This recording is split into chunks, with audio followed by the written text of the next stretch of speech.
What is up, ladies and gents? It is your friendly... I think that's an old one. You know what? We should change this. Hold on. Immediately. First thing I see on the show is we're going to change this. I'm not still hungover from the previous week. I don't think that's what it is. I'll come up with a new lower third once I switch back to me here in a second. But anyway, it is your friendly neighborhood BJJ podcaster, RAF ESPARZA, coming to you with another great installment of the Bullpen, a joint venture between Inside BJJ and the Grappling Hour. I hope you guys are having a good day. And if you're not, suck it up. You're about to have an even better one with your friends here. I want to say hello to somebody who has been working hard. And when I say he's working hard, you would say to yourself, Raph, that doesn't sound like him. But in this case, yes, it is kind of fitting for one handsome KEVIN Sherrill, who this week, not handsome, hard-working KEVIN Sherrill. Kevin, how are you doing, sir? I'm doing great, man. You know, I'm always willing to invest in self-aggrandizement. You know what's very funny is that was not the lower third I had originally written for you. It was a different one, and I don't know why it's not coming up. But we can fix these things in post. So anyway, Kevin, you pumped a lot of numbers into our ballots that we'll get to in a little bit. But how have you been able to do that? How have you been able to rally the troops? Corruption, bribery, occasional threats, intimidation, showing up at people's houses, you know, standard political maneuvering. Got to hit that campaign trail. You did. Can I share the fact that you have made the thing, and I'll look at it right now just to make sure I'm not speaking out of turn, but the amount of shares on that post are 430. How many of those are you responsible for, sir? Maybe 12 to 20. We've got like kind of a big ATT family, right? And I sent it to my guys in the group chat, and then I said, hey guys, if y'all are in any other group chats, and then like Kiahi, PGF vet, if y'all don't know him, he's the homie, and I sent it to him, and he was like, oh yeah, I posted it on my thing and asked people to share it. And I think I'm like, you know, I'm probably in a lot of group chats right now. I'm the spam of the BJJ Instagram world for this week, and probably for next week. Perfect time for him to freeze. Yes, perfect there. So I think we got that one fixed over this way. Well, we're also joined by a friend, a recurring friend, but not one we see all the time on this show. Why don't we say hello to the wandering grappler himself, Isaac. Hola. Isaac, how are you doing, sir? I'm good, my man. How are y'all? We're pretty good. I should say this, and I don't know if this is actually true, but what was it like at Jiu-Jitsu Overdose? Like, how many hours of editing do you think you put into your time there, sir? Well, I don't know if anybody noticed, but it was kind of like somebody said it on a call that I was on earlier, that it was like a PGF camp that it turned into, because everybody there was like a bunch of the dream team from PGF. So that included some of the production people. And Keelan and I got there and we talked to Octavio and the guys that run the show with Combat Jiu-Jitsu. And we were like, hey, we're here. And they were like, oh, y'all are on vacation. Have fun. We're like, well, we're here. We have our equipment. So we're doing a couple things. Y'all want us to do something? And next thing I knew, we were filming the whole thing. We got all kinds of B footage. We got all the different stuff. So to answer your question, I didn't stop editing until Monday. I started editing on Thursday and I stopped on Monday. So the hours are countless. I can only imagine that, but I will tell you this, and we were able to fix this up for me, just in case you guys are wondering. Yes, I am a size L, in case you want to get me something for Xmas. I'm just saying, you know, no reason. Rash guards, and if they run like a little bit too small, like an XL is fine. But I feel like it's annoying when these people don't do real sizes, they do rash guard sizes, because when they're like, ooh, it fits tight. No, just change your sizing options. I am not actually an XL. Do you know how debilitating it is to actually think that you're an XL for some of these sizes when you are not? You should go look in the real world. When you make somebody who's a big boy at 205 think that they're a triple XL, I think that's a little rude. So I think you guys, I think the system needs to get their shit together. But that's just me. Let me go ahead and bring it back. I mean, who's deciding that? I don't know. I think Big Rash Guard is deciding that. Big Rash Guard. It's just been very disappointing because at one point I actually had to order something for Kevin, and I was like, I think I need to get you an XL, and Kevin was like, no, me, no, and I was like, listen, dude, I'm not lying. I think it actually is an XL. Not even that, dude. You're not that stacked. Considering most of the people that we all know, you are not in the top tier of being stacked. But when my man was like, Raf, under no circumstances, get me an XL. And I was like, okay. And then it came in. He's like, you should have gotten me an XL. I was like, brother, I need an XL. It was like, this is not a judgment call. This is I think I'm just trying to be nice here and make sure you have a good fitting size rash guard. But nonetheless, we do have some topics to get to here. And Isaac, I do appreciate you for coming in. I am going to slightly adjust your camera, though, because you did move from where I last left you. So, bam. Now, Isaac, you were going to be mad. You told me that you shaved part of your beard. Oh, yeah, I trimmed. Or that you trimmed it. You can go back. Yeah. Like, at what part do you think I'm going to trim it? Because I am somebody here who this is a little bit more than I normally have, but I'm in my winter kind of cocoon. When do you say enough is enough, Isaac? When it starts hampering with food. When you go to eat your toast and it like brushes off the toppings and you're like, all right, this is frustrating. I'm so glad that the thing that does you in is toast. Like the simplest thing to make is the one you go. I should have clarified your tostadas. Like when that was distinctly, I had some tostadas and I was trying to eat it and it was like sweeping it off and I was like, oh, I got to do something about this. Just angry shaving your beard.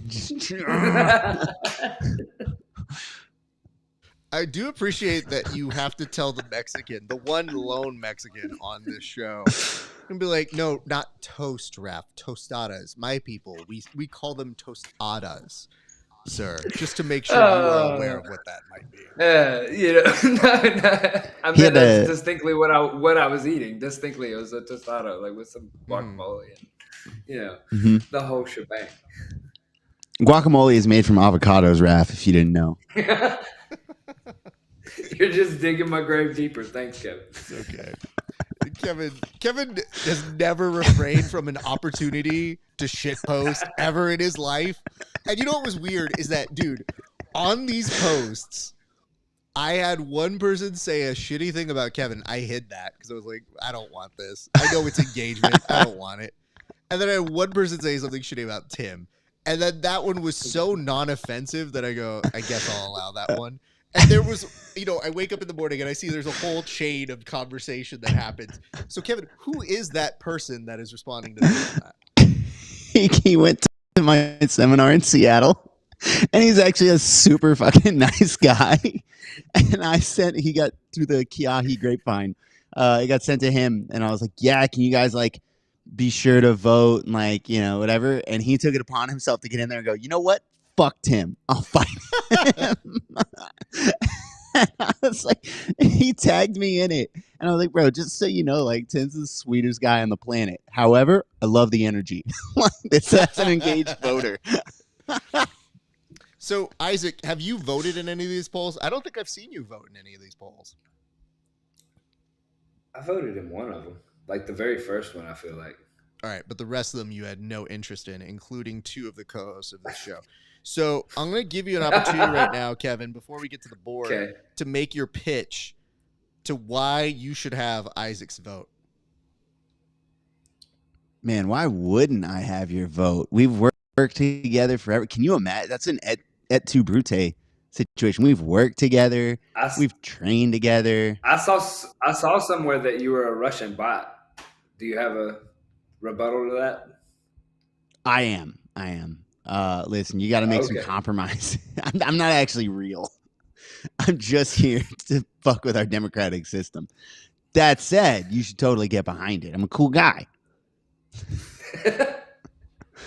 Okay. I'm trying to remember any Russian that I can butcher. I'm it's selling this joke, you but essentially started malfunctioning, and your default setting was Christopher Walken. I'm a cool guy. I'm a cool guy. Yeah, it's just terrible. Well, Isaac, you don't have to tell us yes or no, but do you think that made an impression on you? I'm keeping my options open. Wow. Well, clearly you have, because you only voted once, and we just put up our 8th poll today. So I don't know how more open you're going to keep your options here, sir. They've closed 8 times so far. I mean, 7 times. Technically, the polls have not closed. So. Oh shit! I thought they were. Nope. Everybody tries to just certify their reaction anytime they get a slight lead. They're like, nope, results are closed. Yeah, we're done. I haven't said anything. I took a screen cap. It's over. You took a screen cap, yes, but that doesn't mean shit, first of all. Second of all, you can't announce yourself the winner. I love that you put up the celebratory, totally I want to thank you all, fam, for getting me through. I was like, you haven't got through dick yet. I still haven't called corruption. This race. I think yes. I'm calling for corruption. Do you know I can't Jose Mourinho for Premier League? The little people love that many men clip of him. Mm-hmm. Yeah, every time Reese wins or does something cool, he posts that shit, and I was gonna post it for beating Tim. I mean, theoretically beating Tim. You know, there are a couple times when you had leads that then went away. Oh my gosh, Tim's been leading throughout. We've been going back and forth. It has been. This is the most hotly contested election I've ever seen personally. I can't imagine one. Did you at any point message Tim as this was going on? Because there's the group chat, but I know the boys will text each other on occasion, sometimes to create something at my expense. However, none of them have worked. But nonetheless, have you guys been in talks with each other? Yeah, we were gonna mess with the outcome of the election.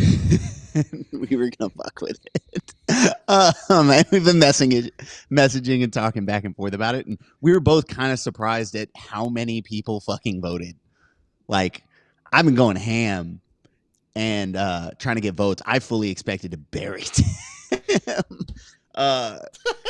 So I'm working my ass off to get the votes out. I knew I had to overcome 2 things.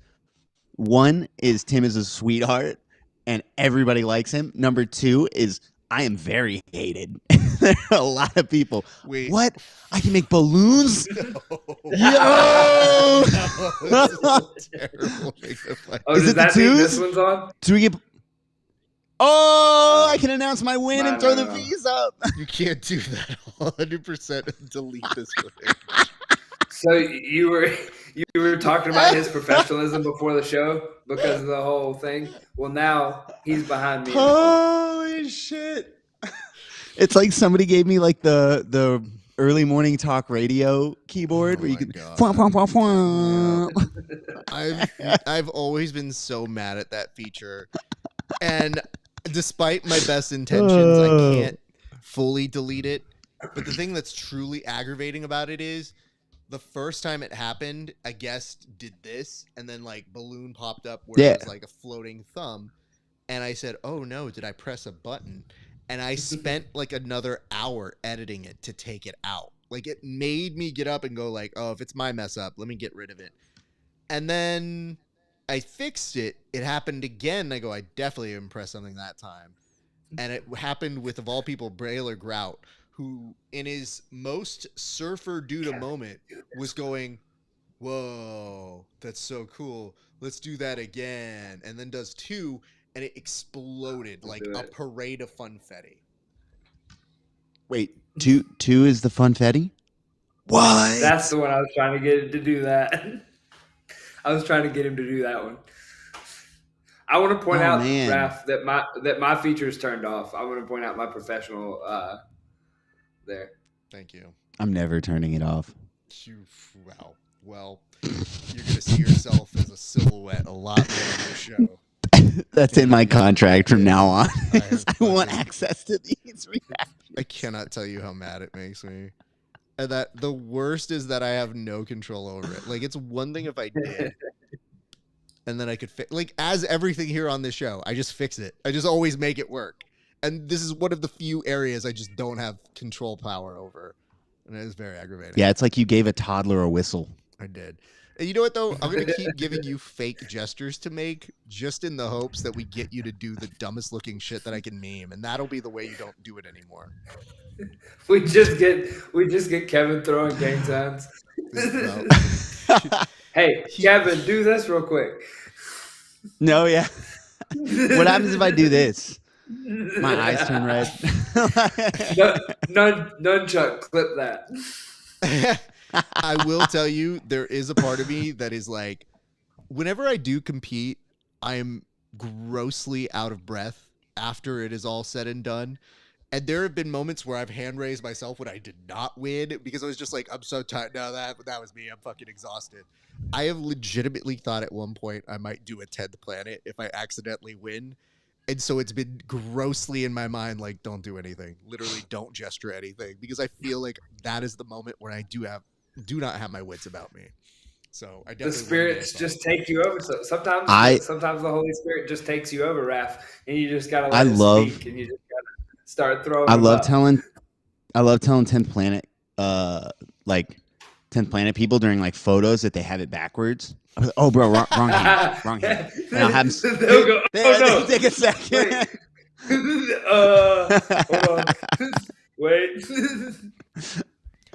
You should know that I have done it more as a photographer because I will fuck with people and go like, oh, you have it the wrong way. And they'll seriously be like, no, but 1-0, right? And I go, no, it's backwards on my camera. And they go, wait, 1-0? And I go, yep, that's it. You got it. That's the one. Like, nailed it. Mercury. And you think to yourself, you're like, these guys are trusting me to give them a good photo. And I am far too indulgent of making sure I am entertained as it is all going on. It cracks me up, all the teams that like have, because 10th Planet nailed it with the 1-0 for their like post-match thing. And then you see all the teams that like recognize how cool that is and try to come in behind it and like do something also cool, like Pedigo. And it's not even close. That's not nearly as cool. I like before I badmouth this, Chris Wojcik's team, Seraphin, before he moved out to B team. Loved Seraphin, phenomenal, but like the sloth hands, like it can't compete. It's just the 1-0 is too cool. I will say that I do like, and I'm not really talking trash, but it is funny because it's from a comedy thing, is that the Zenith guys, they do the like that, but all I can think of is Zoltan. Zoltan, like the dude, where's my car? Yep. Listen, 100%. guys. As somebody who lives in California, I don't necessarily feel a need to do gang signs all the time. So I do get very weary about some of the children where I go, throw up your gang signs very quickly and then let's move on. And let's not try to get shot. Or specifically me, who is not throwing up the gang sign, but might be in the line of fire. So I've definitely been very helpful on that side. Why don't we go and transition to the board, gentlemen? This week, it's the week leading into Christmas, so there are going to be some topics worth note, but we should start with this. Craig Jones decided to go ahead and tell us some major news. He announced that CGI 2 had funding. We knew that. But now has told us what the twist for CGI 2 is. Apparently this time it is going to be teams. So I'm going to start here with you, Kevin Sherrill. Teams. What does that mean for the larger part of the jiu-jitsu community? And are you excited by this? I've yet to get excited about it. More so than, CGI 1, to be real. I have a couple like big apprehensions about it. One is that he posted weight classes. I like that they're doing no all-star teams, right? They have to be real affiliations. But he posted weight classes, which is not traditionally like the ADCC weight classes. But that's not traditionally how a quintet works. So apparently it's not true quintet. There's going to be something mixed up in there. He's also said, like, we're doing this because people hate stalling or whatever. And I don't, not to second guess the man, but like, who are we lying to? Like, stalling is a huge part of quintet rules. Huge part of quintet rules. It's like, oh, you're going out there against their best submission threat? Stall his ass out. Like, I don't know, man. Like, I'm a little bit apprehensive. I hope we keep the pit, but obviously me and my homies are keeping an eye on it because we would like to drop a team in. American Top Team would love to put a team in. But yeah, we don't really know enough about the format to get too hype about it yet. Did you feel a certain way that you did? Oh, go ahead. Yeah, the anti-stalling sentiment really rubbed me the wrong way philosophically. Well, okay. I don't know if I'm supposed to go on that one anymore.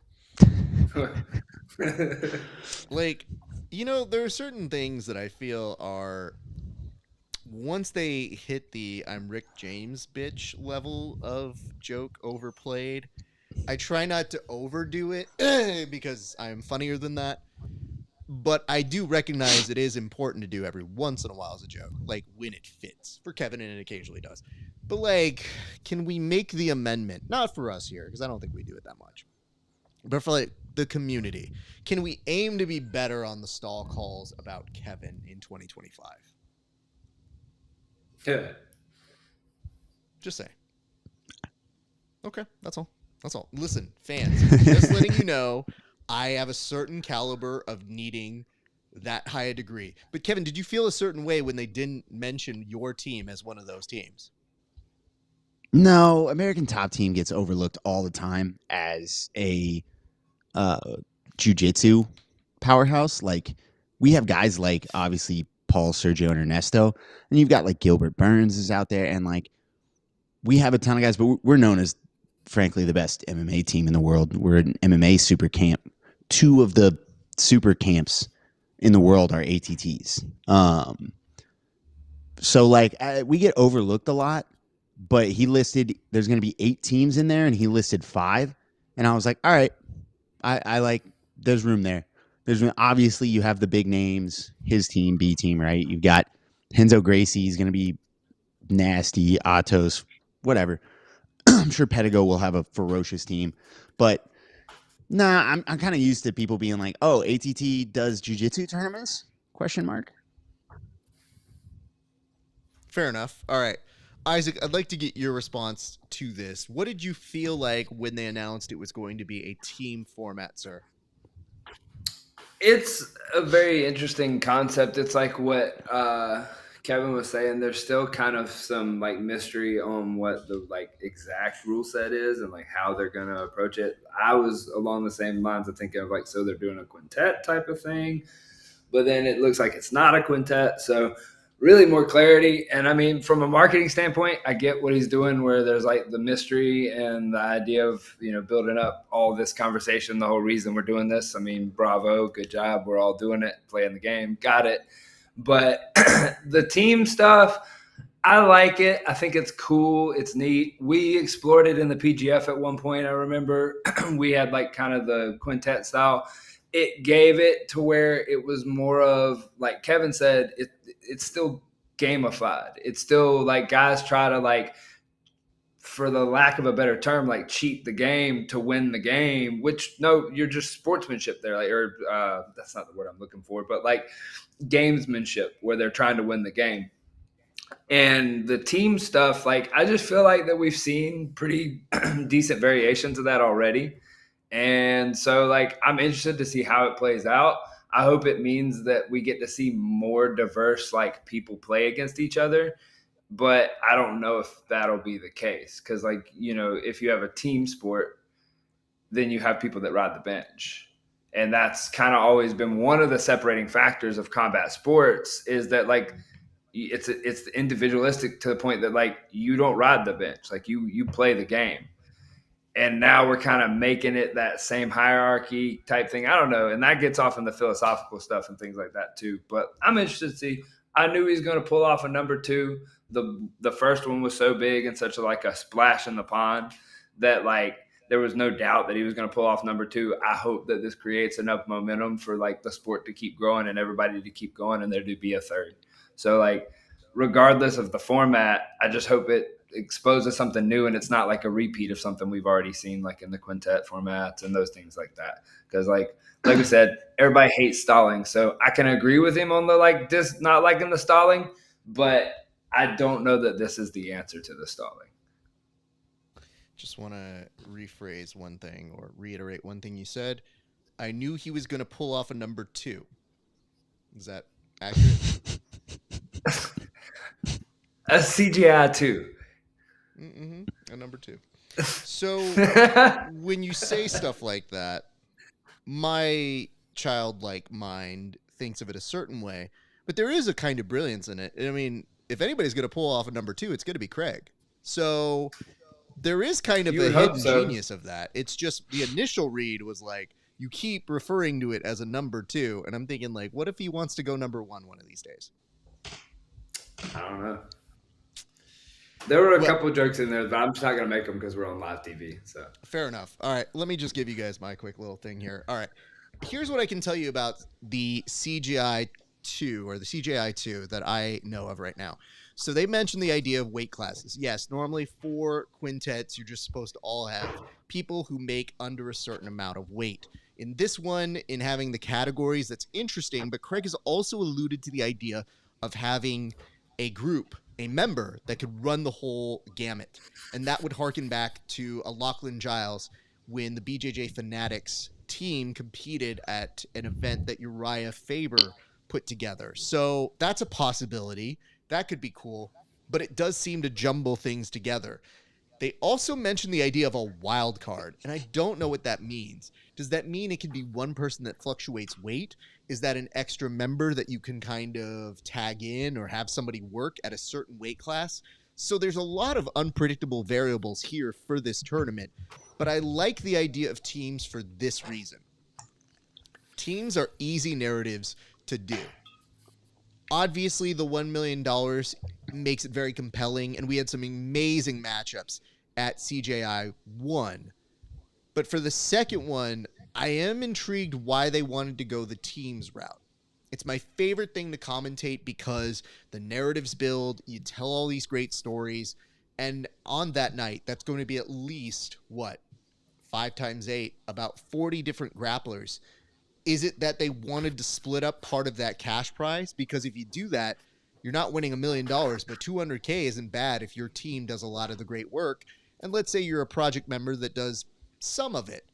I just find it odd that we're doing teams for this one reason, which is that it does seem like it is similar to the PGF in that for the week, there is a team format with the big prize. Whereas before, the singularity of CJI made it stand out. And when it's not an ADCC year, is it to cast a wider net so that you return back to CJI 3 the next year when it's an ADCC year and do it individually again? Or are they just seeing what they can do now? So there's a lot of variables I don't think we have the answers to just yet. But I just don't understand when they said there's more to come and they said it's a wild card element. What does that mean? So I'll ask you guys before we move on to another topic. Kevin, what does a wild card element mean to you? It means you're basically getting an all-star team anyways. Like we're talking about quintets. There are so many teams out there that have 4 nasty motherfuckers. Like if you're looking at like Atos straight up, you're going to get both the Ruotolos. Then you can grab like Kynan, right? You can grab Lucas Barboza. And then you've just got a 5th guy who's your wild card. I don't think they even need a wild card, but you're really getting all-star teams for real. Same thing with like the Henzo Gracie guys, the B team guys. A lot of these teams, these big powerhouses, don't even need a wild card. It just means that there's probably somebody. Actually, wild cards are a great idea. I take back everything I just said in the last 60 seconds. Because there are so many people that are phenomenal, but on unknown teams that can now like, I don't want to say unknown, and I doubt he would do this because he does have very good, his own students. Maybe he would, but like Dante Leon.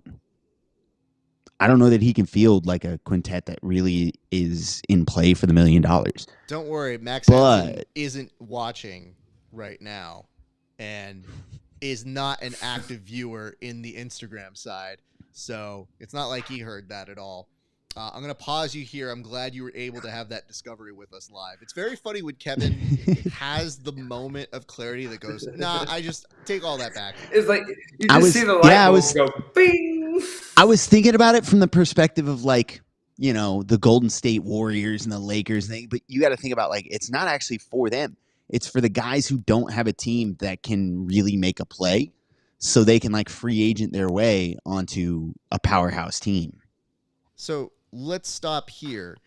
Isaac, I love the idea of no all-star teams. Now tell me, how does 10th Planet play this?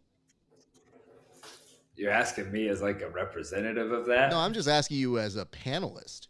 But when he said no all-star teams and that they're going to have a 10th Planet team, what the hell does that mean? Because it's part of a larger umbrella, sure.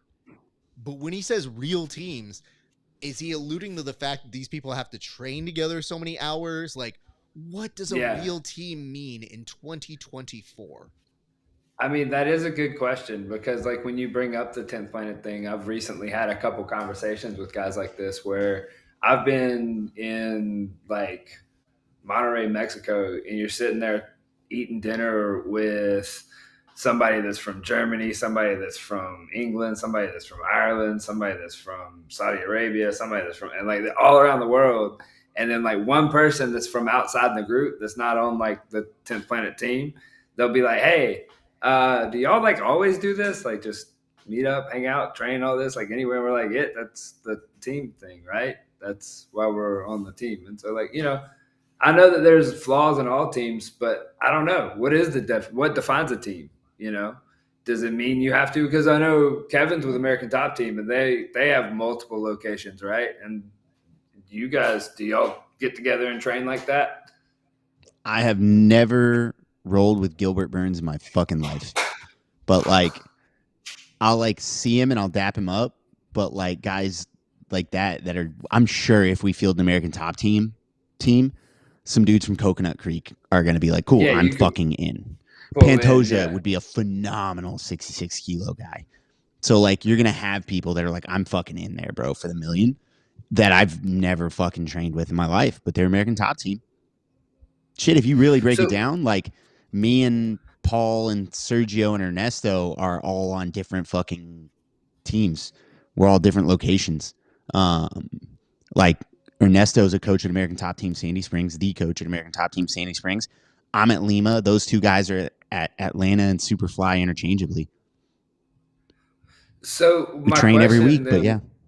Would be like, Raf, like why has this not happened before in the sport? Like why is it all of a sudden now, like because Craig's doing his thing, all the teams are going to suddenly rally together to get paid? Is it the $1 million prize? Is that what makes it? Or like what?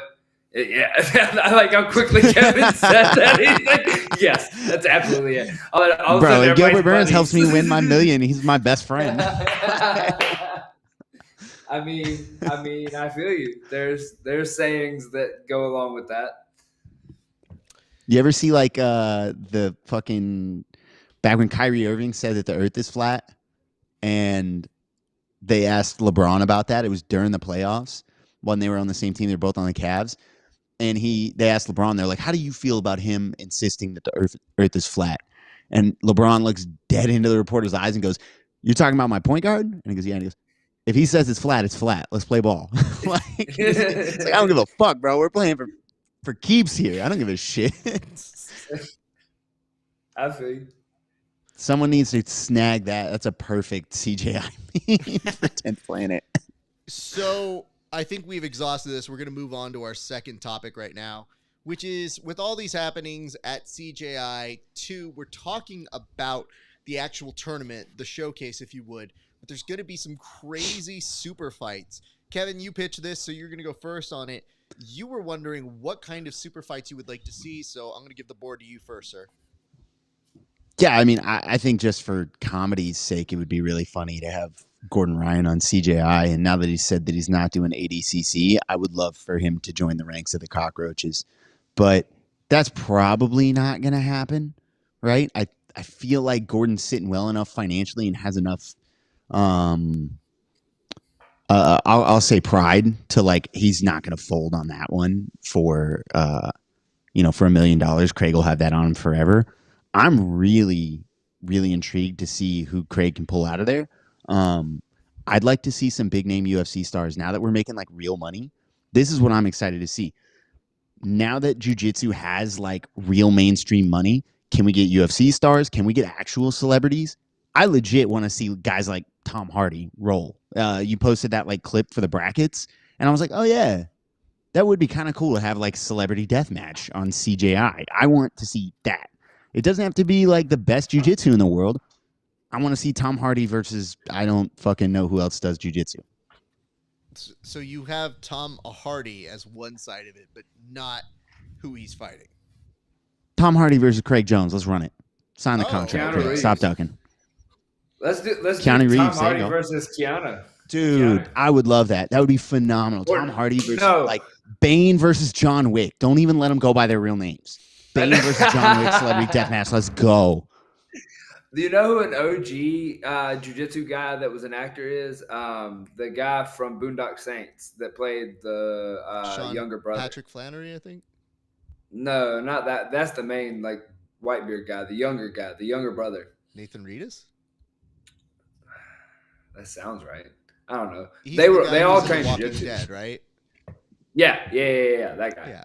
I didn't know he trained a ton, but like He was training back then.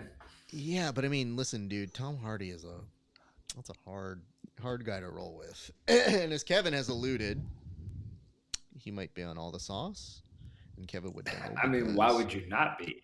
I mean, listen, it's not for us to decide or to speculate wildly, except if you're Kevin Sherrill specifically. I love throwing that accusation out. Yeah. But Paul Ardea is on steroids. Wow. I mean, the worst part is, do I need a space? if Paul chose to respond to that, it would be very funny. But there is a possibility you see Paul at some point digitally. It depends on how things shake out in the bracket, though, so we'll see. But nonetheless, I'll ask you, Isaac, do you have any pitches for super fights? The celebrity deathmatch, I think, is a good idea. I had that same thought because a lot of these aging grapplers, I don't really want to watch them roll, to be honest, because like I've seen them roll and we've seen them at their prime, and especially after this, like I've had this conversation after the Mike Tyson thing, like, do you really want to watch that? Like, are we really at that point in society where we want to watch our old warriors just get buried by the new ones and like in weird, fantastic ways? And that, like, I don't want to watch that, you know? So like, there's some of the guys that are still kind of like, you know, if we're talking about the sizzles and like nothing being off the table, like some of these guys still have a few years left in the tank, especially if they're playing. But, you know, I would want to watch it in a rule set that allows for it to be fun for them to, like, try to play the game. And I don't care who loses and who wins. I want to see them play their jiu-jitsu game. And so, like, whatever rule set opens that up to them, that's what I would want to see it in, if we're talking about honestly putting it that way. Okay, fair enough. I'll go ahead and make my pitch here because there was a lot of notes about this, I guess, earlier in the year. But I think we could be considering somebody else. What about a star like Demi Lovato, who is a blue belt right now? Why don't we have her take on Giselle? Because Giselle famously has a very prominent coach that has been teaching her kids. I'm sure she's probably getting lessons on the side. So why not? Last year, if you're not going to do more in the women's quality and the categories, then give the women an equal chance for the celebrity matches. That's all. And I know there are Ashton more. Kutcher, I think, is a brown belt, right? He is. Ashton Kutcher could go out there. Brown belt. You're right. He is a brown belt. Ashton versus Tom, maybe not. We'll see. Ashton versus Demi. Demi Lovato, not Demi Moore. He famously dated Demi Moore, so he's just gonna take on all the Demis. Yeah. And the marketing writes some more itself, like Raph. the marketing. I already see the poster. Can you imagine in Kevin's version, he's just like, he just didn't remember which Demi he did, so he's like, you. He just wanted Sounds some good. more. Just, wow. This is Oh terrible. wow. Nonetheless, I am excited to see what they put together, because if the super fights are going to be the singular matches that have notoriety, I think that's interesting. And I guess it begs the question, are they doing 2 prelims day 1 and then semis and finals day 2? And then additionally, that's a lot of matches to get through. So I wonder how they break up all that sort of stuff. And I guess 3, this is the one I keep coming back to, which is if you get one person who goes on a run, that could speed up the day. That could be a lot of fun. But I don't know that it's going to happen necessarily a ton in that race. So there's a lot of kind of external factors I haven't quite figured out about this, but there's a lot to talk about. We'll go to our next topic right now as well, which is that, listen, this is one that Kevin pitched as well. Craig is now doing a documentary, for better or worse, is called Parts Unblown. Now, I think the question that Kevin has here is it real? And Kevin, explain why you are skeptical of it and why you're questioning its authenticity. I mean, yeah, because it's Craig Jones. For the first few months of CJI1's announcement, like I was like, okay, really though? Like, is this like, are we you for real? Like, you're doing a thing? Like, B Team being the name of his gym was for like, or their gym was like, for a while I was like, are we like really like that's the name? I never really know with this guy. So like, yeah, I mean, for a long time the intergender match wasn't a real thing. It was like 2 years of them joking about it. So I don't really know. I hope it's real. It would be really cool for Craig, and I think he'd be the guy to do it, to establish, yeah, like you can turn jiu-jitsu into like a lifestyle thing. Like that can be a, you know how like rappers, it's more than rap. Like you're having people buy into like these people as personalities. I would love for jiu-jitsu athletes to like finally start developing a little bit of a personality, and not just, oh yeah, respect and honor, and I want to thank my coaches, and like actually learn to talk and learn to sell yourself. And I think that would pave the way for it. Thank you for that. I'm going to turn to you now, Isaac. What are your thoughts? So my initial reaction is that sigh. As I hear Kevin talk, I agree with him. I like what Craig's done for the community. I like what Craig's like pushed forward and the type of stuff. I feel like sometimes he goes heavy in the paint, and it's in a way that like it makes it hard to actually like keep pushing us into the direction that we're trying to as a community and as a sport. But then the like punk rock DIY like version of my brain goes, no, this is what you're supposed to do. So him being an individual and like making his stuff the way he makes it, I like it and I can get behind it. And he works with like pretty good professionals. Like I've worked with a couple of the creatives and stuff that work around him, and like he does a good job. Like there's a reason that he's made what he's made. So I'll be interested to see it. I'll probably watch it. Like I'm always interested to see what the community's making and what everybody creates. But it's interesting, and the nod towards the Bourdain I can appreciate, as long as it's respected in the way that it's like presented, and it's not something that's like super cringy. And I even feel cringy calling it cringy on the internet. I think the idea is with Craig, it's almost like the inverse happens, where they're jokes that sound like jokes that become reality. So when he calls something Parts Unblown, there's definitely a pun to it that is alluding to the idea of Anthony Bourdain and what he did. And Anthony Bourdain was very tied to the jiu-jitsu community in terms of his love and explorations and encouraging people to find a healthy outlet like that. Having said that, because it's Craig, you go, is there an additional joke here that I'm not aware of? And it seems, though, that there are these cool things that you start to learn about other cultures or other subgenres or things, and it seems very playful. And then you see somebody going, hey, dad came home. And then when that happens, you're like, wait, hold on. Is this like a scripted element? But as somebody who works in TV, I have to tell you, that line has been blurred for years. So it's not necessarily something new in that respect. It is kind of odd to see those things happen, but nonetheless, like, it's been working. Like, it's been very interesting to see how people get excited about these sorts of shows. And it's kind of cool that we in jiu-jitsu have some stuff that is starting to get more and more detail and attention. So I guess the idea is, let's see what it looks like. But when he talks about being a travel show host, I'm thinking to myself, I just don't know what it is. And I can tell you, even when it's probably going to get serious, he's still going to be very, very funny in how he approaches it, because it's hard to imagine him not doing that. So those are just the casual observations I have to begin with. But who knows? Maybe it's all going to be a sequel to The Naked Gun, and we just don't know it yet. Or something to that effect, where it's going to be like, oh, just kidding, it was a whole joke the whole time. And we get there. I wanted to bring this up. Wallow J sent us a very nice message. Says, hello, fellas. Hope you all have a great Christmas. Thank you very much about that. We appreciate that. I'm a happy holidays person, so how dare you, sir? How dare you not know that I know that? Also, I don't care. I, like, half the time, if someone says Christmas to me, it doesn't burn me. Merry Chrysler. Yeah, Merry Chrysler. Happy Christmas.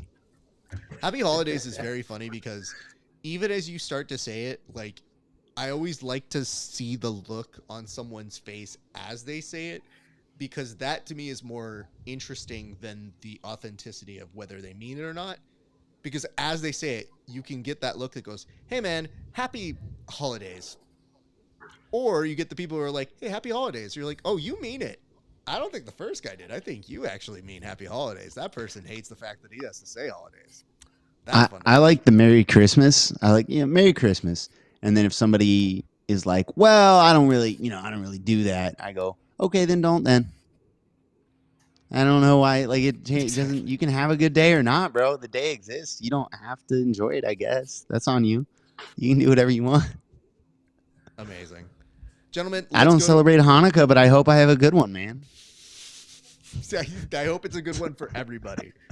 Yeah. Let's go to our next topic. And Isaac, I'm going to give you the floor on this one because you were the one that had eyes and ears. But I was wondering, is there stuff that we didn't see at Jiu-Jitsu Overdose? We famously did some pre and post shows here at the Bullpen, but I'd like to get an eyewitness account. So was there stuff that we didn't see? And if so, what was some of the stuff that we didn't see, sir? Well, the things that I'm at liberty to disclose, I don't even know. Did y'all see? Has it come full circle on the internet on what happened to Eddie? Or am I breaking news? Yeah, it's all. No, it's all. You should definitely talk about it because it's all kosher to talk about. I feel like that was the little, like, it was like the little devil that pops up on your shoulder telling you to talk. Listen, liberties were made to be taken, friend. Liberties were made to be taken. You go ahead and do that. Eddie Bravo overdosed on jiu-jitsu at the Jiu-Jitsu Overdose. That's the news I'm breaking. So it was tons of jiu-jitsu. There was a little bit of comedy, and then there was a lot of just sun and what I don't know. Have y'all ever experienced an all-inclusive resort? Because I mean, when they say all-inclusive, I mean there's a buffet there for like 19 hours. 18 hours out of the day. So, there's food, there's jiu-jitsu, there's a beach, there were seminars. Eddie named a new move. I don't know if y'all saw that on the internet.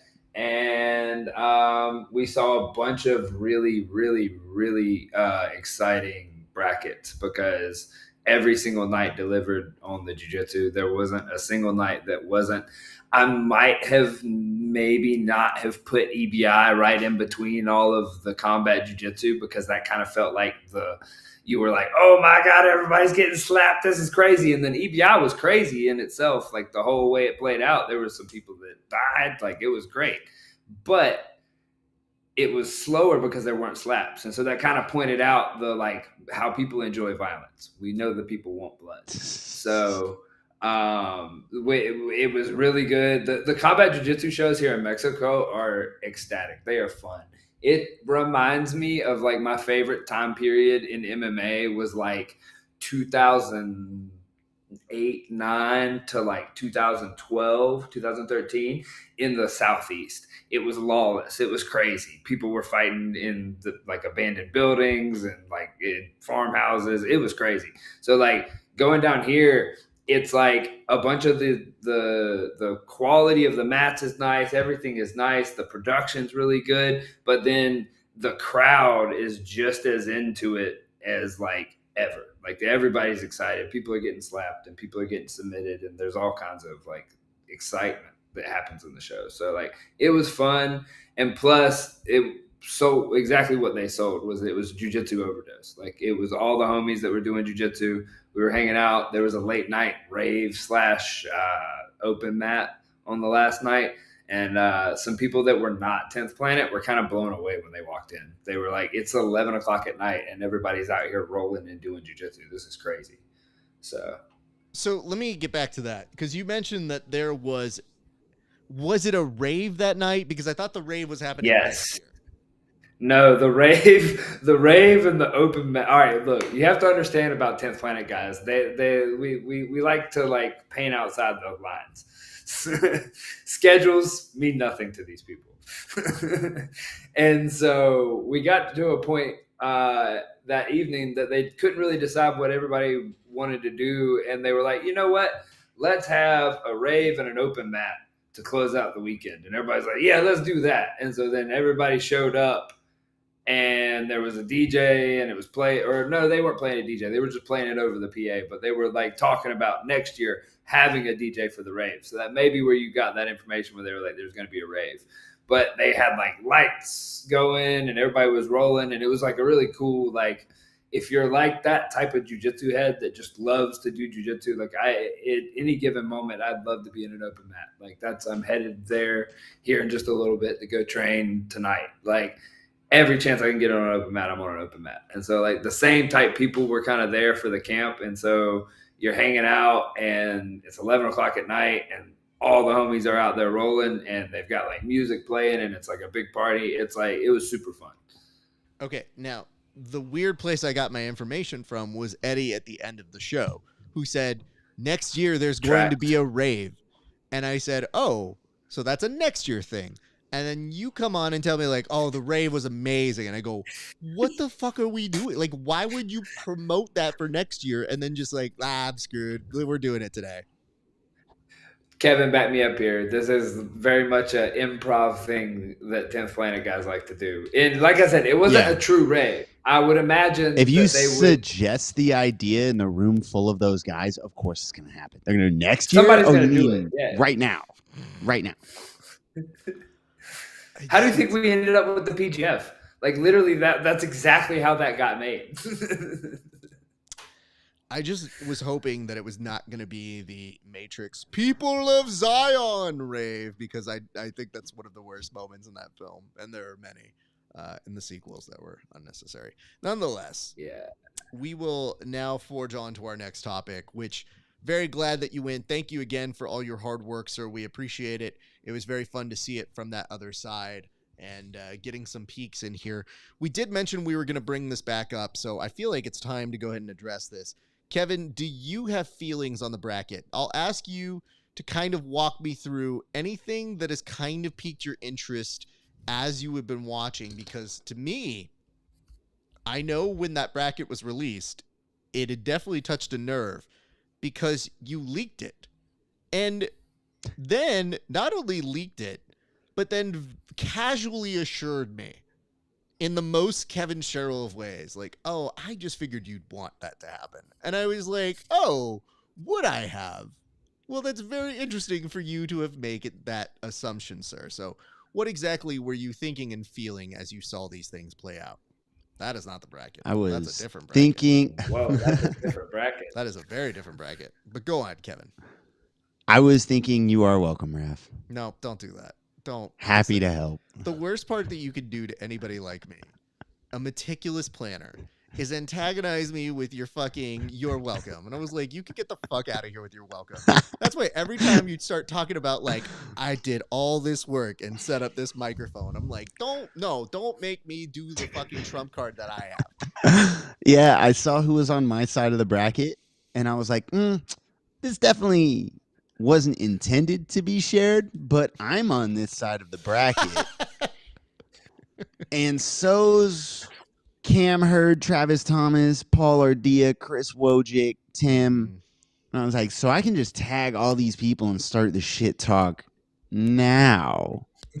And one of my jiu-jitsu, we'll say mentors and coaches, Sergio, has always urged me that you talk shit immediately every time. Sergio, the second it's Sergio's viable, the one you that go. tells you this. Oh yeah. Oh, okay. Yeah, he got on to me. I don't know if I'm just gonna go ahead and say it. Yeah, we were talking about having Brad Schneider on the show on the PGF because his first day he got submitted 3 times, and he talked shit to me last year about how I didn't belong on the PGF the previous season. Because I went to 3 draws with Max, Elijah, and Canuto, and then he got submitted 3 times in a row. And I was like, bro, I really want to have him on the show and ask, like, hey, man, so how's it feel now that you've been submitted more times than I have in my whole career in 4 seasons of the PGF? Like, how's that feel? And then he ended up scoring, and a bunch of people got injured, and he ended up being in a good place right in the middle of the road. And I was like, fuck, I can't talk shit anymore.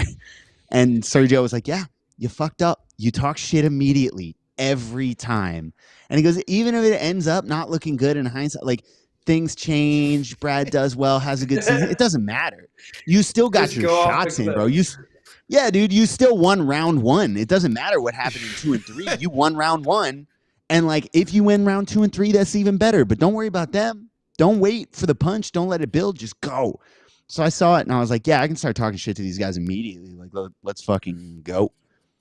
I do think our side of the board is fucking stacked. I was about to ask you if you wouldn't mind walking us through your thoughts on this bracket. So go ahead and tell us what your feelings were as you saw these, Kevin. Yeah, so when you look at the left side of the bracket, you see nobody important, and then when you slide over, hold on. Wait, all I see is RAF. You see me on my shitty perfect thing, but I'm about to do something. Yeah, just paste me. Oh, perfect, exactly where I belong. Well, the weird part is, hold on. I want to make sure you understand. This is just giving you a taste of what it could be like if you did well. But I think you were looking at your next round. I'm gonna screen cap this and print it out like it's fact. Yeah, if you look at the left side of the bracket, wait, where am I going? This one. This side of the bracket, you see nobody important. And then if you go over to that side of the bracket, you see me. And you also see like a very stacked, like you see Paul Ardea, Travis Thomas, Cam Hurd can get people motivated. You got Chris Wojcik and Tim Freeman both have like good followings.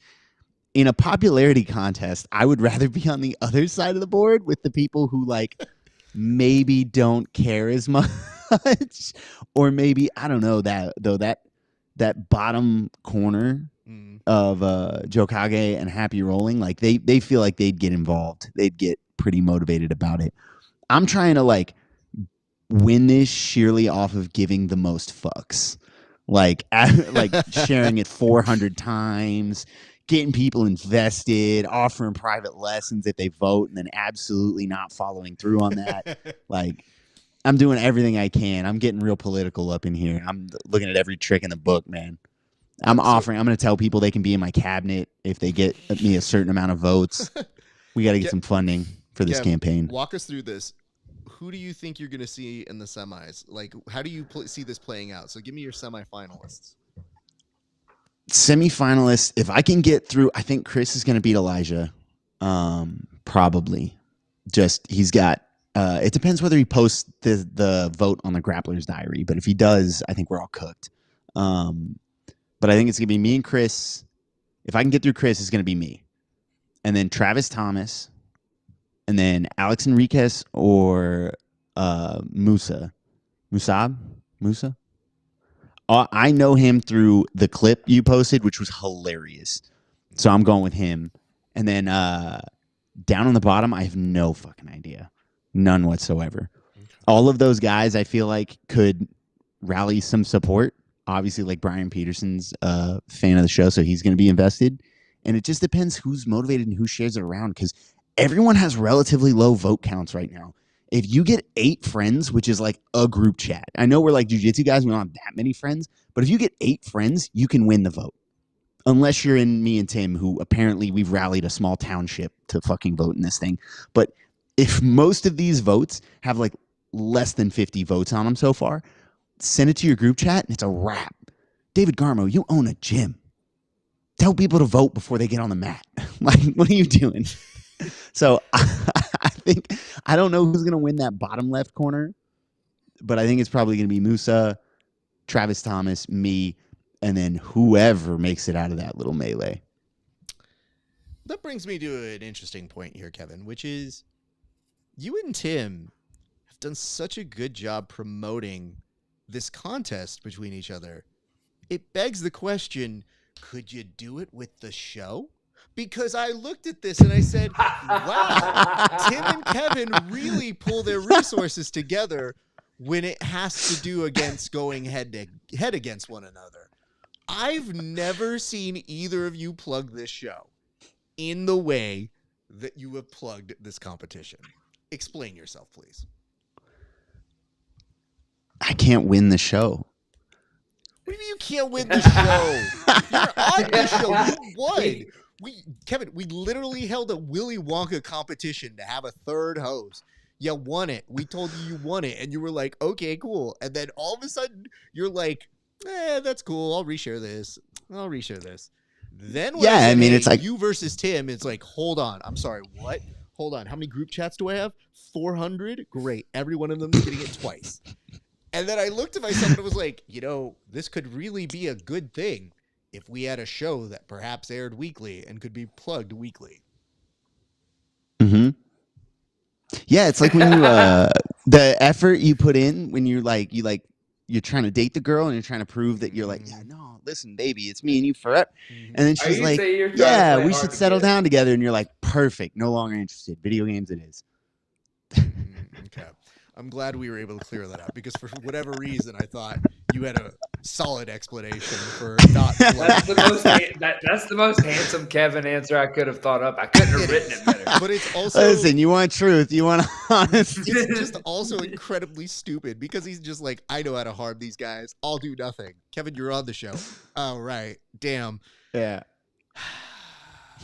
I'm just saying. You got yelled at. I think I'm actually going to have everybody. We're at team promotions on tomorrow. Team promotions tomorrow at ATD, and I'm actually going to make an announcement and be like, hey, everybody pull out your Instagram and fucking vote right now. You're just going to see a sudden tick. Just fucking 500 voters. I want you to vote. I'm looking you in the face. Grab your phone. I didn't see you pull that. You did that too fast. You don't even go to my fucking profile. This may influence me just to go throw my vote elsewhere, Kevin. Bro, it's fucking. A few of my friends have done that. They've been like, "Hey, just so you know, I'm voting Tim." I'm sure a bunch of those group chats, like they sent it to like local gyms, and they're like, "Yeah, vote for Kevin," and they're like, "The guy that fucking rips my legs apart for no reason." No, the dude that heel hooks white belts. I'm voting for the other guy. Fuck that. I'm probably boosting a lot of Tim's votes Kevin's as well. The only person who made it competitive by putting it in his own groups. It's weird. It was like a 50-50 split in his own groups. Yeah, I was about to say I like started tipping it Tim's way by throwing it to the local Atlanta scene, and they were just like, "Oh yeah, fuck that guy." I will tell you this: I was surprised you guys have been the most popular vote this round, but we'll see what happens next round because I'll tell you this right now: it's looking pretty good for Wojcik. But I have one true test here, and this is usually telling on if people are going to go a little bit further. Wojcik has added himself as a co-author because when the people don't add themselves as a co-author, I'm like, you're only hurting yourself on the vote. I'm going to start sending Wojcik's vote around and telling people to vote for Elijah Dorsey. Wow. Campaign. I'm going to start. Yeah, I'm going to start stacking the bracket, bro. Favorable to you. Oh, yeah. Wow. Okay. Now I know. Kevin doesn't want to win ADCC. He just wants to kind of like show up and have everybody get sick. I would love if I pulled up to like the PGF and there were 19 people who pulled out because they got sick. Oh my God. Yeah, thanks. I'll take $40,000. Peace. I was like, wait, it almost happened. So I don't know how much more Mm-hmm. injuries we want for us to see in this next year. Kevin, you put up this topic. We forge ahead to the next one. And I thought this was intriguing for a certain reason, which is, listen, there's a lot of stuff that's going on with exclusive contracts or the money that is being exchanged in the CJI, or even just for these other tournaments that maybe, like the PGF, give out 100K to some people that's some life-changing money. But you were wondering which UFC / MMA stars will make the leap into We Have Money BJJ, which, by the way, is the most awkwardly written prompt I have read on the show. But nonetheless, I still understand what you mean. So, Kevin, since this is your prompt, I'll let you go first. Yeah, we're in the We Have Money era of BJJ. It's very surprising. So guys like Diego Lima was telling me this week, he was like, yeah, he got an offer to be on the Fight Pass Invitational, and was like, I'm kind of fat and out of shape. I don't want to do it. I think they wanted him to fight like Sean Brady, do a jiu-jitsu match with Sean Brady. Tough. And he was like, yeah, that guy's really good to take on like 4 days notice. And so like, I think the money's getting a little more enticing and jiu-jitsu's getting a little more respect and popularity, where there actually is something in there for MMA guys to like step in, especially if you do those like not really handshake agreements, but like we won't do heel hooks agreements. And I do think a lot of jiu-jitsu guys know that like if you're going to go up against a jiu-jitsu guy, MMA guy, it's like if you're getting the chance to go against Chael Sonnen for a super fight, don't rip his fucking leg apart, because you're never going to get another matchup like that again. I would love to see like Demetrius Johnson versus Henry Cejudo in a grappling match. That would be so fun to me.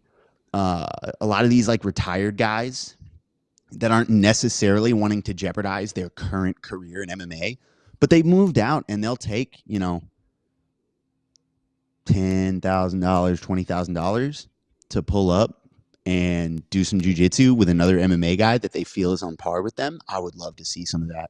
So yeah, that's my dream match. I would be Henry Cejudo and DJ. That would be cool. I would love to see John Jones do some jiu-jitsu. That would be really cool. He had that match with Dan Henderson on Submission Underground. That was really impressive to me. So I would love to see some of those guys make their way over to pure grappling and show what they've got, because I imagine they can fucking style a little bit if they're not worried about getting punched in the face. Thank you for that. Isaac, do you have any matches or individuals that you think could get that we got money aspect to their lives? I mean, I kind of have a rebuttal to Kevin, because honestly, I feel like that the MMA guys are annoying when they come into the jiu-jitsu world sometimes, because the flip side of what you're saying of that they don't have to worry about getting punched in the face. Then they complain when they can't get their jiu-jitsu to work. They're like, oh, well, if I could punch you in the face, I could make it work. And you're like, yes, but that's not the game we're playing.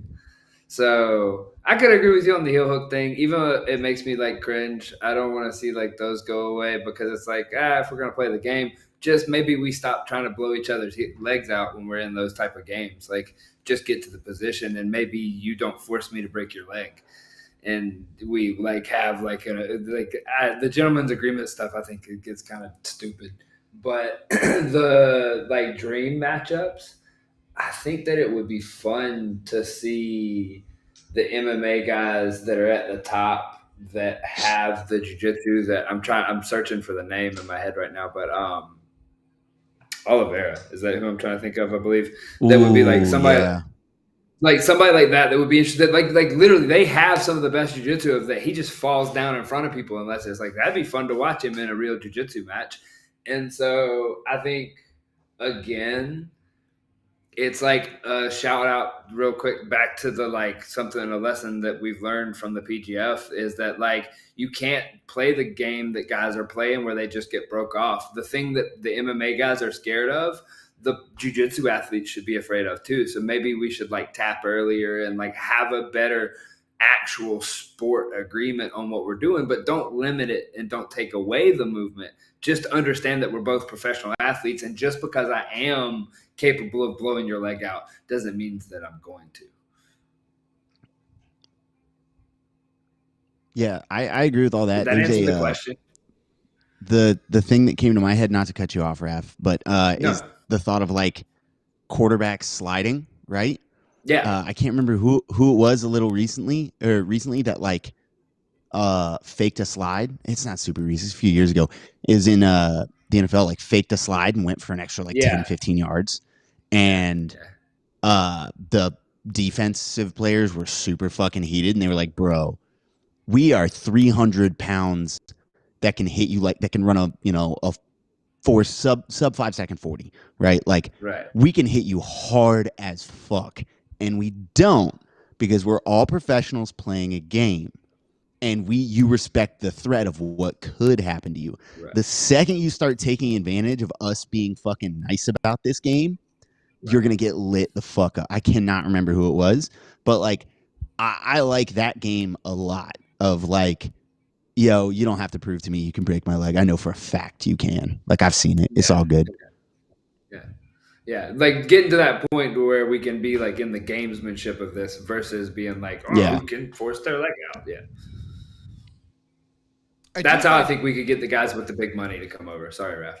No, you're good. I do feel like I just wonder what the upside is. I always wonder, like, how much are they actually bringing to us? Because I think that we're already elevating without them. They just seem like they're taking more of the pie from the actual proceeds that we could pay people. And if so, that's fair. What is it that we're looking to get from them? Because the weird part of this is, as we start to equate, I want people to really look at their budgets and say, like, what is the pro-con of having an athlete? How many more viewers do you think you're going to get? It's the same equation you have to put for Gordon, which is like, clearly he could get eyeballs on him, but he's not going to be cost effective in a market where jiu-jitsu is necessarily going to be able to trend when he starts to deplete as an athlete. Like, his monetary value, much even like Conor McGregor, where it's like the biggest draw, but then over time that starts to slide down. When you see the slide down happening, they're probably going to be trying to charge more, as they should, but that doesn't mean you need to meet them at that price. So for us, Gordon's always going to be a draw, but like, what's worth paying? And then ask yourself, why are you not building up these new athletes to become your showcase stars, to become that build, as people are very interested in the right demographics? So I feel like some of those things are going to change, and I'm curious to find out who those people, now that we got money, kind of folks come into it. But I mean, even if you see some of these people who are like Chase Hooper, who it's like, man, he has a good following, not like the biggest in the world, but still like very active. He'll go take a super fight. That's an interesting person to put in that's probably affordable. There's a number. I mean, Sean Brady, very smart. Cody Durden's looking for one right now. I mean, Cody Durden's really like fun to watch. He's like, I want to do some jiu-jitsu, man. Like, I got another fight, but I want to put some time, invest some time into some skill sets, and in the meantime, I want to do some jiu-jitsu. So, shout out any fucking promoters who are looking to book UFC star. And I mean, think about it. If the UFC is signing these exclusive deals, is it not going to be an inevitable thing where you're going to get some of these jiu-jitsu guys matched against some of these MMA stars? Yeah. So I guess it just begs a few questions on, what did they have in mind? What does Craig Jones Invitational have in mind? And then what does next year's ADCC trials look like? Because people forget it's not an ADCC year per se, but that November or October, there will be a trials process. And that's going to take some people off the market who are normally very fun to watch. So a lot of question marks as we go into 2025. But for those first 6-7 months, kind of an open time. And then even if you look at that May card, AIGA, there's still going to be teams. And there's going to be a 10th Planet team. There's going to be a Checkmat team. There's going to be that Team Acai. There's going to be a Team Modolfo. There's still a lot of guys who are going for stuff. And that's the only thing I wanted to add about the Craig Jones Invitational is that I do wonder how it separates itself, or if it's intentionally done to try and show AIGA that you can make it more exciting. Like last time they came after the individualness of ADCC, because that was the mechanism. Here, I wonder now if they're trying to tell people we can do any format and we have the flexibility to make it interesting. Because them going after a teams tournament to offer $1 million seems very interesting when that's the prize that you can get for AIGA. So, stuff to consider. Gentlemen, this week there was no Tim to supply us with a fight, so unfortunately there is none, and thus we have made it the only other gallery edition I have is just from Wallow, who just says, Feliz Navidad then. Well, hey man, listen. I don't understand Spanish either, so it's rude of you to assume that. Weird. Nonetheless. Feliz Navidad. Feliz Navidad means Happy New Year, Raf, just so you know. Thank you very much. I appreciate that. Well, speaking of, we do have some things to take care of before we sign off. De nada. Shut up. The next thing we can look at is we can look at the end of the year, and if the children have done their homework properly, you guys will see 10 of the best clips, not just from me, not just from Tim, not just from Kevin, but from all three of us. So that means you're going to see a top 10 from Kevin, a top 10 from Tim, and a top 10 from myself, Raf. So that'll be a lot of fun to watch. The Grappling Hour is still doing two different things this week. We'll have our top 10 countdown of our top 10 guests. So those are the people who were featured on the original version of the show. So those are just interviews. It's not running the gauntlet. It's not any of the bullpen stuff. Just top 10 interviews from Grappling Hour original Crispy style. Then there's also going to be a top 10 countdown of our best clips from the year from the Grappling Hour shows, and I think you guys will enjoy those. So that's what we got coming up, just to let you guys know. And let's give you guys some time to plug your stuff. I'm going to start with you. Isaac, tell the people where they can see you, sir. I'm the Wondering Grappler on most of all the internets, and then I've got another thing that's I'm kind of reviving is the Daily Stack, which is kind of some jiu-jitsu content going up that I've been accumulating over the years and whatnot, and so that's coming. Me and Steven have a podcast together. That's the Dream Show Live. It's every Wednesday, 10 a.m. ish somewhere in the world. So it's around 10 a.m. Central and around 9 a.m. Eastern. And then, I'm all over the planet. I'm going to be in the Southeast for the next couple weeks. So if anybody wants to have me hang around, hit me up. Sounds good. Isaac, thank you for joining us today. Kevin, plug your stuff as well. Good, sir. Yeah, Kevin Grapples on Instagram. You can come train with me at American Top Team Lima in Duluth, Georgia, or Superfly in Decatur, Georgia. I'll be cornering a bunch of my guys for Fight to Win in Atlanta, January 4th. I'll be cornering Reese Watkins on Fury, Baby Goose, January 11th. And then something else is happening that month also, and they're just going to have to be okay because I can't remember who it is. Wow. Good coach. Do you have any appeal that you want to go ahead and make for your last? Oh, it's the fucking PGF qualifiers. Never mind. They're fine. They'll do fine without my plug. Anyway. Oh, yeah. Merry Christmas, Mom. Very sweet. Merry Christmas, Mama Cheryl. Well, gentlemen, here's what we're going to do. I'm going to close up, but I'm going to let you guys get on out of here. And to conclude today's episode, we're going to take a look at a 17-minute video that Isaac put together. We appreciate it. It's some great background information and behind-the-scenes stuff that happened at Jiu-Jitsu Overdose. But on behalf of all of us today, thank you guys for tuning in. 4. It has been a great day for grappling. We'll see you guys back on the mats.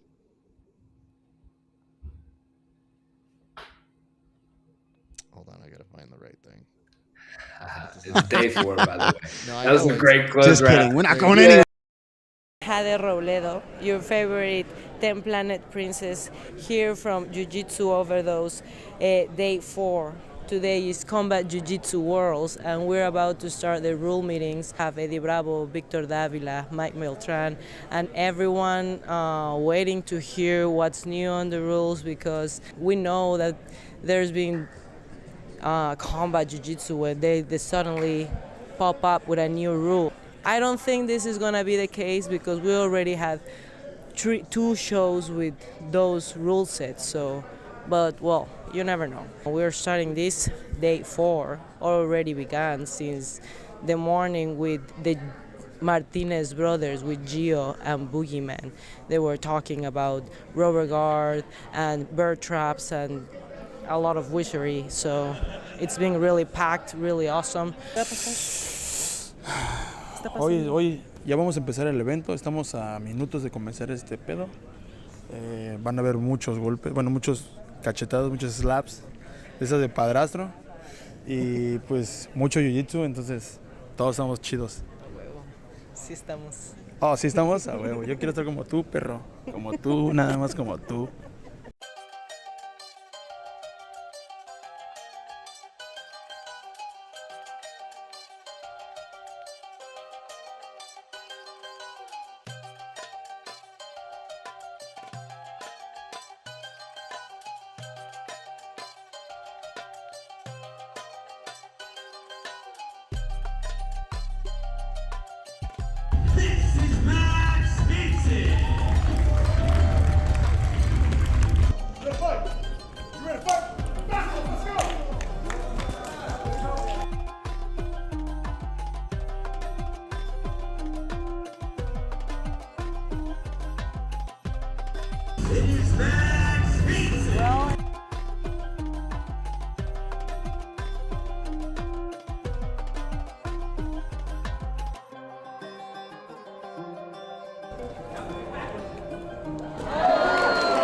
I'm really excited about seeing Matt again on combat jiu-jitsu mats just because his last performance was really really impressive, really nice, good jiu-jitsu, good action, good scrambles.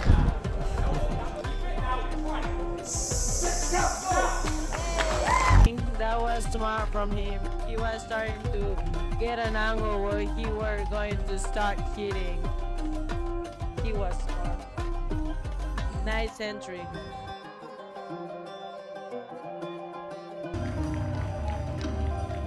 Referee for this opening round bout is Master Vic, Victor Dodd.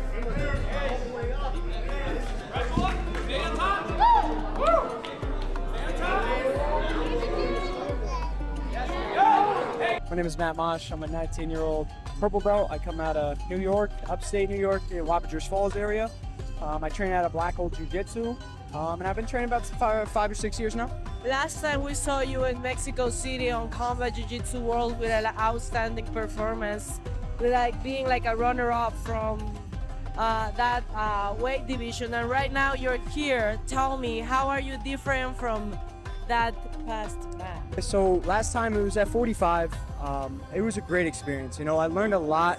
For it being, you know, my first combat jiu-jitsu tournament, let alone at that level, it was a big step, you know, and stepping up was huge. And so like the experience level and kind of just like my game and honestly the setting, I brought all of that into the, you know, drawing board, and I kind of, you know, touched it up, worked on it, stuff like that. And now we're here. I mean, I couldn't feel any better, stuff like that. It's an honor to even be here, honestly, at my age. So honestly, experience and my game has grown so much from it. After this, I was thinking Worlds, because I know that's going on now. So Nogi Worlds, Pan, stuff like that. I'd like to get on a WNO card. Honestly, any high-profile matches I'm looking for, and I just want to have fun. So if they want me to do more combat jiu-jitsu, I'm here. I love the crowd, stuff like that.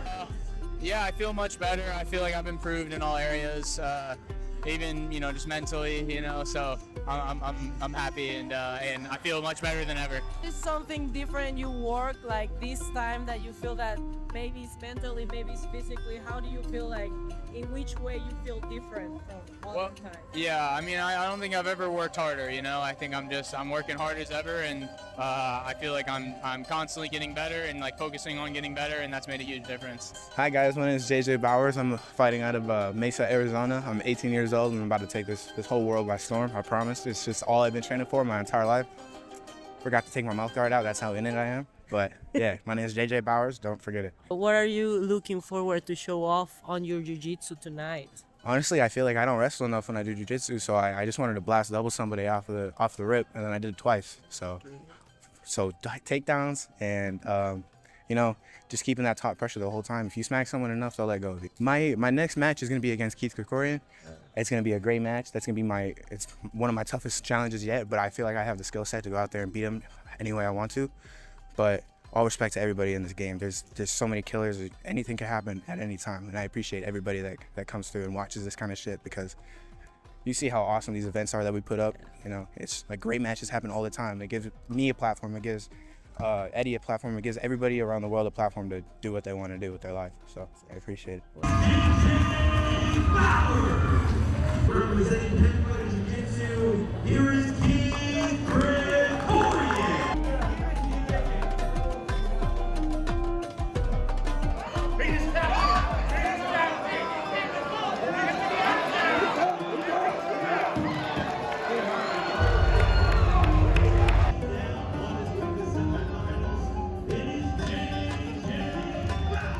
Bill, that was crazy. I feel excited now. I just feel like I got a whole new breath of wind. I've expelled almost no energy yet. I know it's only been 6 minutes of rolling so far, and I'm in the semifinals. This feels insane. I just want to say thank you, God. You know, that's all. That was great. Thank you so much. I feel like I have great defensive wrestling, and I felt me and Keith's head smack right into each other. We both got like a mini concussion right there at the same time, but I shrugged it off, and then he started to shoot wildly, and I caught him with the same anaconda that I caught the other guy in. So it's great. It's great. You almost put it to sleep. Yeah. He did. He passed out. Yeah, He knocked out, and I felt his neck crunch, and I felt bad, but you know, it's part of the game. Yeah, it's part of the play. Yeah, that was really good. What's your plan game for the other one? For your game plan? My game plan going forward is to do the exact same shit, heavy with the wrestling, and just keep hitting people that think that jiu-jitsu is the only thing that they can do. It's not gonna work. I can hit you. I can hit anybody, and I can submit them too. It's a crazy feeling. It's a crazy feeling. That's really great to hear that. Thank That's you so amazing. Thank you so much. Appreciate it. Thank you, God. Pleasure. Thank you, God. I appreciate everybody here. Thank you. Thank you. How do you feel about your match? It was good. It's clean. There was a mistake. I was on top. He actually tried to play rubber guard on me, which is interesting. I saw that. And so I just pinned and stepped over. But I'm actually trying to play for top crucifix. I had a good hold. He actually was able to hold off the top crucifix, so I had to switch back. And then I didn't really want to give up top there, so it was actually kind of a little bit of a mistake. But then, yeah, we got into the guard. He kind of messed up by throwing a few strikes there and gave me my rubber guard. So things happen fast in combat jiu-jitsu. Yeah, you get. Trying to make it like that, or just happen? It just happens. You have to close the distance in combat jiu-jitsu. You can't have any open space, but it is me. It is my style. It is how it's gonna happen fast with me, one way or another.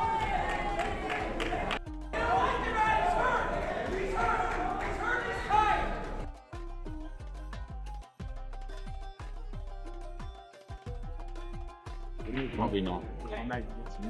Yeah. Well, you went with the worst one first. Because like, if you looked at their match in the beginning, they were so distracted by doing action that they remind themselves, shit, I have to actually strike. Like that's usually what happens when you go against, like normal rappers. Like he was like heavy hitter. Yeah, I'm getting right now. Want to just, bro? Even imagine he relinquished all of his control just to in OT with Rock. Like if that doesn't tell you about his mentality, that's bro. This good. Piece of fuck.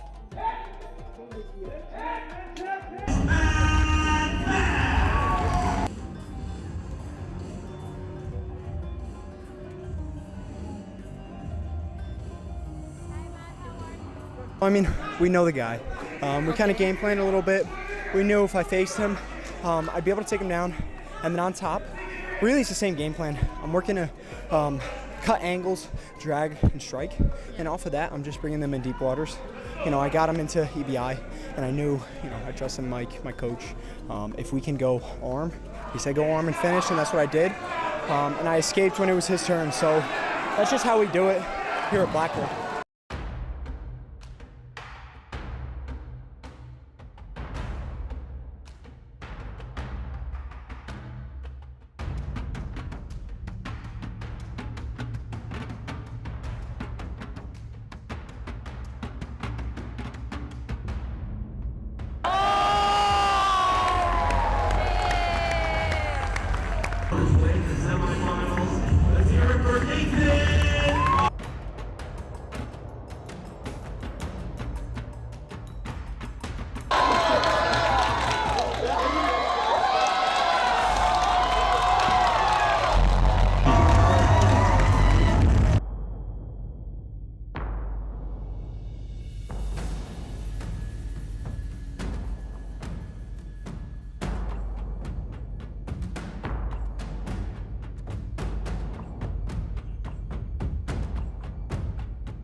Let's hear it for Ben.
First of all, congratulations. Like, I'm so happy to see you with the belt. Thank you. I've seen you like evolving through the past combat jiu-jitsu to now, and to see you become the combat jiu-jitsu champion. Tell me, what are your afterthoughts after all this craziness? Yeah, I mean, honestly, right now, I want to sit down, have a sip of water, enjoy the time here with my coach and my teammate. And then after, I want to take a little bit of a break, focus on some of my kids I teach and the wrestling team I help with, and then honestly pick right back up because, this is only the beginning. January's coming up, and I'd love to start the year out even better. I'm thinking, like I told them, a UFC Fight Pass or Flow Grapple, WNO. But otherwise, I want to do Worlds, Pans, and the Nogi circuit, of course. And I just go through there. Excellent. And one more thing, what's something you're looking forward to eat right now? Where to eat?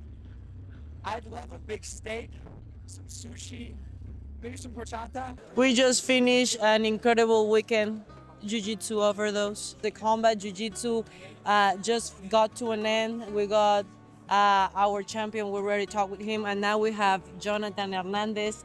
He is really well known here in the community as the head coach of 10 Planet Cancun, and he's been a really, we can say, really important part of the combat jiu-jitsu being here and helping a little bit to grow. Let's be honest. So, can you introduce to the people that doesn't know you? What are you doing here?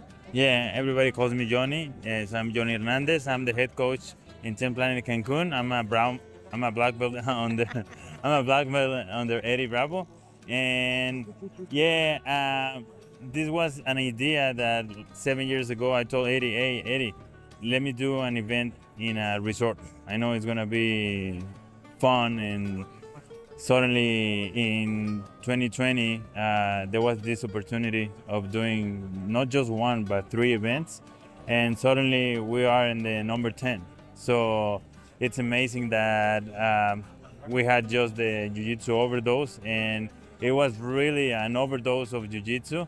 I'm so happy. I'm really, I enjoy every day a lot, and a lot more the days that my athletes were competing like Hade. And so I'm really thankful for everything that's happened these days. Thank you very much. This will be everything for this time. Next year we're gonna be on Vallarta in 2025. So keep in tune with us.